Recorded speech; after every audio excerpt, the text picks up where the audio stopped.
आज हम बात करेंगे किसकी, that is aluminium hydroxide gel. वो नॉन सिस्टेमिक है। नॉन सिस्टेमिक होने का मतलब था, मैंने जैसा बताया था कि वो एंटासिड एब्जॉर्ब नहीं होगा। ओके, तो अपन बात करते हैं एल्यूमिनियम हाइड्रोक्साइड की। तो देखना आप लोग, एल्यूमिनियम मतलब एल्यूमिनियम कंटेनिंग एंटासिड्स की कैटेगरी में आएगा ये, बट ओबियस है उसी कैटेगरी में आ रहा है। जैसा कि हमने बोला एल्यूमिनियम हाइड्रोक्साइड जेल, देखिएगा एल्यूमिनियम हाइड्रोक्साइड जेल, आपको शायद पता होगा इसका फॉर्मूला बहुत सिंपल सा फॉर्मूला है AlOH3। ये एल्यूमिनियम हाइड्रोक्साइड हो गया। ये बेसिकली दो फॉर्म में होता है। तो ये दो फॉर्म कौन कौन सी होती है? पहली फॉर्म होती है आपकी ये एल्यूमिनियम हाइड्रोक्साइड जेल, और दूसरी फॉर्म रहती है कौन सी वाली? Aluminium dried aluminium hydroxide gel. Okay, ये ड्राइड फॉर्म होता है, ये सिंपल जेल फॉर्म होता है। तो ध्यान देना, मैं पहले ये बता देता हूं, उसके बाद में ये बताऊंगा। ध्यान देना, पाउडर ड्राइड फॉर्म में, इसका मतलब ड्राई फॉर्म है तो पाउडर होगा। बिल्कुल सिंपल सी बात आ गई। व्हाइट ऑर्डरलेस होगा, टेस्टलेस होगा, अमोर्फस पाउडर फॉर्म में होगा, उसको हम क्या बोल रहे हैं? ड्राइड एल्यूमिनियम हाइड्रोक्साइड जेल बोला। और मैंने एक चीज और बताया था अभी अभी थोड़ी देर पहले कि ये नॉन सिस्टेमिक है, इसका मतलब एब्जॉर्ब नहीं होगा। एब्जॉर्ब नहीं हो रहा है इसका मतलब शायद समझ में आ रहा होगा आप लोगों को कि वो वाटर सोल्यूबल नहीं है। यदि वाटर सोल्यूबल होगा तो वो एब्जॉर्ब हो जाएगा, तो ये वाटर सोल्यूबल नहीं होगा, इसका मतलब insoluble in water, but at the same time what will happen? soluble in acid और alkali। ये ध्यान रखिएगा।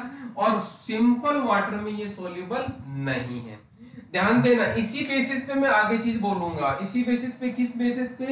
Insoluble in water. अब हम बात कर रहे हैं जेल पे। आ जाओ आप लोग, जेल पे देखेंगे तो जेल पे ध्यान देना, जेल बना रहे हैं हम। ये ड्राइड फॉर्म था, कीप इन माइंड, ये ड्राइड फॉर्म था और ये वाला जेल फॉर्म है। तो ड्राइड और जेल में चेंज है। यहाँ पे सिंपल ड्राइड का मतलब पाउडर हो गया। अब मैं जेल की बात करूंगा तो ये देखिएगा, पहला पॉइंट इसका, that is what? Aqueous white viscous suspension. ध्यान देना, आप लोगों ने सुटेक्स में पढ़ा होगा, ऐसी ड्रग जो वाटर में इनसॉल्युबल होती है। इनसॉल्युबल, हम इसी का तो बना रहे हैं, इसी का तो बना रहे हैं। वो इनसोल्यूबल है वाटर में, इनसोल्यूबल वाटर में है। तो ऐसी ड्रग का हम कौन सा डोजेज फॉर्म बनाते हैं? जनरली हम सस्पेंशन बनाते हैं, सस्पेंशन डोजेज फॉर्म बनाते हैं। ध्यान देना, यही डोजेज फॉर्म हमारी यहाँ पे आ गई, सस्पेंशन बना दिया हमने। तो ध्यान देने वाली बात ये आ गई। अब इसमें बेसिकली दो कंपोनेंट डालते हैं हम लोग। कौन कौन से कंपोनेंट डालते हैं? Two components are there. पहला कंपोनेंट क्या है? hydrated aluminium oxide and another one aluminium carbonate। Okay, दोनों का कंपोजिशन होता है बट नॉट मोर देन 4.54% और नॉट लेस देन 3.5%। ये इनकी कॉन्सेंट्रेशन है जो एल्यूमिनियम हाइड्रोक्साइड जेल में होगी।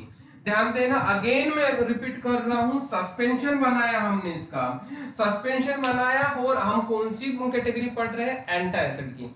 एंटा एसिड का मतलब हम ओरली, हम गैस्ट्रिक जूस को या गैस्ट्रिक एसिड को हम न्यूट्रलाइज करने जा रहे हैं, हम ओरली ले रहे हैं, ओरली ले रहे हैं। तो इसका मतलब मुंह पे, ये जीभ पे, टंग पे स्वाद उसका आने वाला है, स्वाद आने वाला। लेकिन यहाँ पे ध्यान देना, ये क्या था? टेस्टलेस था।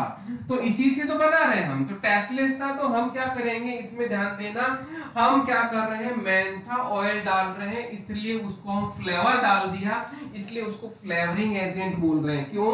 क्योंकि ये सस्पेंशन है, ओरली ले रहे हैं, तो हमने इसका मेंथा ऑयल डाल दिया। सोडियम बेंजोएट, ये क्या है?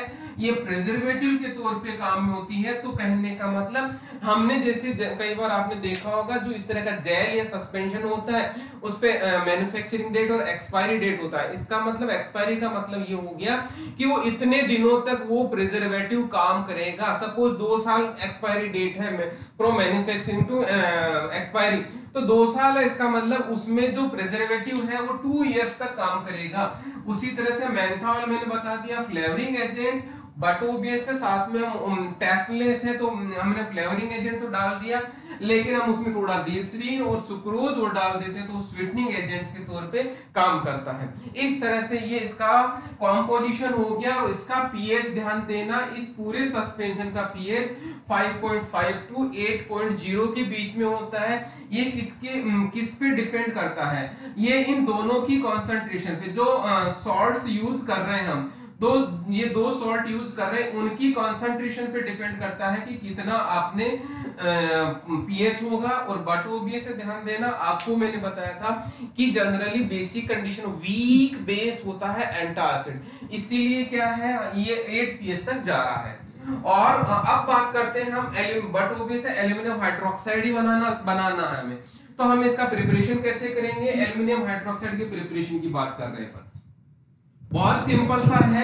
एल्यूमिनियम का जनरली कोई सॉल्ट लेते हैं, हम यहाँ पे सल्फेट लेते हैं, यहाँ पे हम एलम भी ले सकते हैं। ओके, एल्यूमिनियम सल्फेट ले लिया और अमोनियम कार्बोनेट का हम इसमें रिएक्शन करवाते हैं। अमोनियम कार्बोनेट और अमोनियम सल्फेट, एल्यूमिनियम सल्फेट का फॉर्मूला यदि अपन करें तो देखना, अमोनियम कार्बोनेट NH4 का ट्वाइस एंड CO3, ये तो अमोनियम कार्बोनेट हो गया। एल्यूमिनियम सल्फेट का यदि मैं फॉर्मूला लिखना चाहूं तो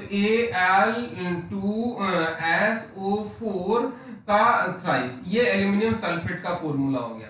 इन दोनों की रिएक्शन करवा रहे हैं, तो एल्यूमिनियम कार्बोनेट बनता है। अगेन एल्यूमिनियम कार्बोनेट का मतलब Al2CO3 ऑन थ्राइस।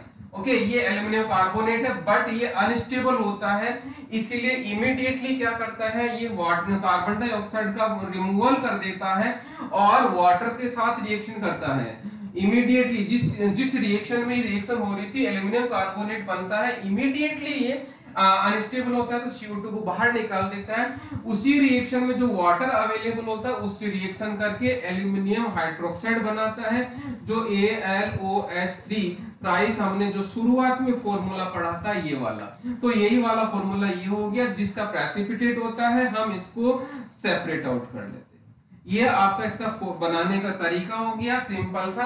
हम दो सॉल्ट से ले रहे हैं, अमोनियम कार्बोनेट की सिंपल सी रिएक्शन कराते हैं, एल्यूमिनियम कार्बोनेट बनता है। एल्यूमिनियम कार्बोनेट अनस्टेबल होने से एल्यूमिनियम हाइड्रोक्साइड बनता है, वाटर के साथ रिएक्शन करता है। इस तरह से आपका ये प्रिपरेशन हो गया। अब बात करते हैं अपन इसकी स्टेबिलिटी की। स्टेबिलिटी में आप लोग देखेंगे, स्टेबिलिटी में बहुत सिंपल सी चीज है, इसको 30 डिग्री टेम्परेचर से ज्यादा हमें नहीं रखना है। 30 डिग्री टेम्परेचर से ज्यादा रखेंगे तो प्रॉब्लम हो जाएगी। कैसे, देखना, 30 डिग्री से टेम्परेचर पे ज्यादा होगी, इसका जो फॉर्मूला है क्या है, इसका जो फॉर्मूला है एल्यूमिनियम हाइड्रोक्साइड है OH3 थ्राइस। तो हम इसको जैसे ही 30 डिग्री टेम्परेचर से ज्यादा होगा तो इसमें से वाटर मॉलिक्यूल निकल जाएगा और एल्यूमिनियम ऑक्साइड बन जाएगा। तो कहने का मतलब इसका कन्वर्जन हो जाएगा, और इस कन्वर्जन हो गया तो इसका मतलब यदि अब अपन यदि 30 डिग्री टेम्परेचर से ज्यादा हमने उसको रखा और रखने के बाद में थोड़े दिनों बाद में हमने उसको दिया तो क्या होगा, वो एल्यूमिनियम हाइड्रोक्साइड की जगह एल्यूमिनियम ऑक्साइड बन चुका। तो अब ध्यान देने वाली बात यह है कि aluminium oxide as a antacid comparatively इसके कंपैरिजन में बहुत पुअर नेचर होता है, इसीलिए उसकी थेरापेटिक वैल्यू कम हो जाती है। तो keep in mind, aluminium hydroxide को जब भी हम स्टेबिलिटी के तौर पे या इसको स्टोर करेंगे तो उसका टेम्परेचर 30 डिग्री टेम्परेचर से ज्यादा नहीं होना चाहिए। Okay, now we will discuss the uses of what aluminum hydroxide gel. Uses of aluminum hydroxide gel, सबसे पहले जैसा कि अपन ने डिस्कस किया कि कौन सी कैटेगरी में, एंटासिड में है, तो बट ओबीएस से पहला यूज इसका एज ए एंटासिड होगा, बट ओबीएस से एज ए एंटासिड होगा। लेकिन ध्यान देना, एंटासिड किसके लिए यूज हो रहा है, गैस्ट्रिक एसिड को न्यूट्रलाइज करने के लिए। किसकी बात कर रहे हैं अपन, गैस्ट्रिक एसिड। और गैस्ट्रिक एसिड क्या होता है, HCl होता है। तो ये एल्यूमिनियम हाइड्रोक्साइड HCl के साथ रिएक्शन करके एल्यूमिनियम क्लोराइड बनाएगा और वाटर बना देगा। इसका मतलब HCl को इसने खत्म कर दिया, HCl को खत्म कर दिया। लेकिन एट द सेम टाइम ध्यान देना, जो एल्यूमिनियम क्लोराइड होता है वो एस्ट्रीजिएंट एक्शन करता है। एस्ट्रीजिएंट एक्शन का मतलब होता है यहाँ पे प्रोटीन प्रेसिपिटेशन। प्रोटीन प्रेसिपिटेशन को हम एस्ट्रिजेंट एक्शन बोलते हैं। ध्यान देना, अंदर जाके वहां पे उस जगह पे वो मसल अंदर की जो लेयर्स होती है या प्रोटीन है उसका प्रेसिपिटेशन कर देगा, विच रिजल्ट्स, उसकी वजह से क्या होता है, बॉडी में कॉन्स्टिपेशन होने लग जाता है, जीआईटी में कॉन्स्टिपेशन होने लग जाता है। तो ये इसका साइड इफेक्ट है। किसकी बात कर रहे हैं हम, एज ए एंटासिड ऑफ, या एज ए एंटासिड किसकी बात करें, एल्यूमिनियम हाइड्रोक्साइड की। लेकिन एट द सेम टाइम ये नॉन सिस्टेमिक है, एब्जॉर्ब नहीं होता, इसलिए कोई सिस्टेमिक साइड इफेक्ट नहीं आता। दूसरा इसका फायदा क्या है, no liberation of CO2, carbon dioxide बाहर नहीं निकल रही। तो कार्बन डाइऑक्साइड जहां बाहर निकलती है वो वाटर से रिएक्शन करता है, कार्बोनिक एसिड बनाता है, अगेन एसिड बन जाता है। इसका मतलब समझना, नो लिबरेशन मतलब no rebound hyper acidity, no rebound hyper acidity. Rebound का मतलब समझ में आ गया होगा। रिबाउंड हाइपर एसिडिटी का मतलब ये है कि पहले तो उसने एसिडिटी खत्म कर दी, लेकिन जैसे ही CO2 निकले वापस एसिड बन गया और वो पूरा का पूरा वो सेम कंडीशन उसी जगह पे आ गया। क्लियर। फिर उसके बाद में ध्यान देना, ये तो इसका एंटासिड वाला पार्ट हो गया। लेकिन जैसा इसका जो कॉन्स्टिपेशन होता है, इस कॉन्स्टिपेशन को हम एज ए ट्रीटमेंट के तौर पे भी हम यूज करते हैं। कैसे, देखिएगा, treatment of diarrhoea, diarrhoeal condition होती है तो यदि हम एल्यूमिनियम हाइड्रोक्साइड किसी पेशेंट को देंगे तो वो डायरिया को रोक देगा, क्योंकि वो कॉन्स्टिपेशन कॉज करता है, और कॉलेरा जैसी प्रॉब्लम्स को वो रोक देगा। और नेक्स्ट आता है डेसिकेटिंग प्रॉपर्टी होती है। डेसिकेटिंग प्रॉपर्टी का मतलब मॉइस्चर को या वाटर को एब्जॉर्ब करता है, ये इस वजह से इसकी डेसिकेटिंग प्रॉपर्टी होती है, ड्राइनेस प्रोड्यूस कर देता है उस जगह पे।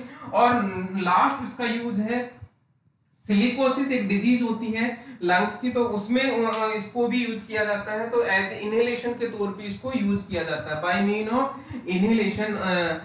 कैसे, नाक के द्वारा इसको दिया जाता है इनहेलेशन फॉर्म में।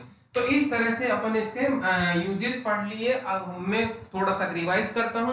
पहला हमने क्या पढ़ा, इसका अलग अलग क्या, aluminium hydroxide gel. Aluminium hydroxide gel में दो इसके फॉर्म पढ़ लिए, हाइड्रोक्साइड जेल और ड्राइड फॉर्म में। हाइड्रोक्साइड जेल सस्पेंशन में रहता है, उसके बाद प्रिपरेशन के बाद में उसका स्टोरेज, और उसके बाद में ध्यान देना इसके यूजेज। और अब मैं बात करता हूं इसमें यूनिवर्सिटी एग्जाम में क्वेश्चन किस तरह का आता है। सिंपल सा क्वेश्चन आता है, right short note on aluminium hydroxide. तो जितना मैंने शुरुआत से लेके एंड तक पूरा पढ़ाया है, पूरा का पूरा आपको लिखना है, तो आपको पूरे नंबर मिल जाएंगे।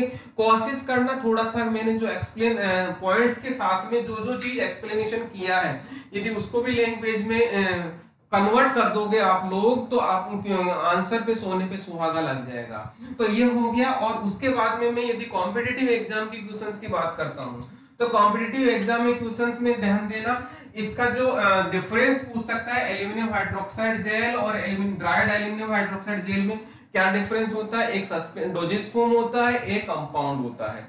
दूसरा, इसमें कौन कौन से एज ए एक्टिव मॉलिक्यूल होता है। तो ध्यान देना, ये दो compound as a active molecule होते हैं, इसमें ध्यान रखिएगा। और उसके बाद में इसके यूजेज में आप जरूर क्वेश्चंस बनता है कि किस किस तौर से बटो बेस है, एज ए एंटासिड तो होगा ही होगा, लेकिन डायरिया, डेसिकेटिंग और सिलिकोसिस डिजीज में भी काम आता है। तो ये हो गया सारा का सारा आपका पूरा एल्यूमिनियम हाइड्रोक्साइड जेल का। ओके।